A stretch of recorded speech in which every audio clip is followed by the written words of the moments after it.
6 মাসে সব ধরনের মিছিল মিটিং এর উপরে রাজনৈতিক ঐক্যমতের ভিত্তিতে নিষেধাজ্ঞা দিয়ে আপনার 2 বছরের জন্য একটা জাতীয় সরকার বিষয়ে রাজনৈতিক ঐক্যমত তৈরি করা দরকার এবং আওয়ামী লীগকে নিষিদ্ধ করা দরকার। আমার মনে হয় যে একটা কথা সবাই আমরা বলছি যে এই সরকার আমাদের আন্দোলন সংগ্রামের মধ্যে দিয়ে গঠিত হয়েছে। তাহলে এই সরকার গঠনের পরে কেন আমাদের এখন দাবি দেওয়া নিয়ে প্রেস ক্লাবে, সচিবালয়ের সামনে বিভিন্ন জায়গায় আন্দোলন করা লাগতেছে? আন্দোলন তো করার দরকার নাই, সেটা ছাত্ররা হোক কিংবা রাজনৈতিক দল হোক।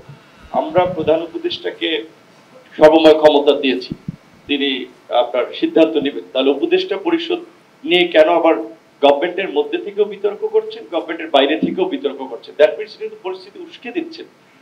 তো সেই ক্ষেত্রে আমার ব্যক্তিগত এবং আমাদের দলের অভিমত, যেটা আমরা আলোচনা করে মনে করেছি, এই মুহূর্তে দেশের ক্রাইসিস সমাধান করার জন্য একটা জাতীয় ঐক্যের সরকার দরকার। বর্তমান যে সরকার কাঠামো আছে সেখানে রাজনৈতিক দলের প্রতিনিধিত্ব নাই, যার ফলে শক্তভাবে যে কিছু সিদ্ধান্ত নেওয়া দরকার, কিছু বিষয় যেভাবে পলিটিক্যালি ডিল করা দরকার, যেমন আমি উদাহরণস্বরূপ বলতে পারি চিন্ময়ের ঘটনাটি সঠিকভাবে ডিল করা হয়নি বিধায় ঘটনাটি বোধহয় ডালপালা মেলেছে। সেই ক্ষেত্রে রাজনৈতিক দক্ষ এবং অভিজ্ঞ লোকের একটা ইনক্লুশন গভর্নমেন্টের দরকার এবং 2 বছরের জন্য এই সরকারকে জাতীয় সরকার সাবজেক্টের মধ্যে থাকার জন্য, কারণ সাবজেক্টের বাইরে আলোচনা করলে আমরা কিন্তু আজকে সবাইকে এই আলোচনার জন্য ক্রাইসিসের কেন্দ্রিক আর কি আমি শেষ করছি, যেটা যে আগামী 6 মাসে এই শুধুমাত্র এই ভারতের এর সাথে তো অনেকগুলো ঘটনা জড়িত, দেশের মধ্যে মিছিল হচ্ছে, মিটিং হচ্ছে।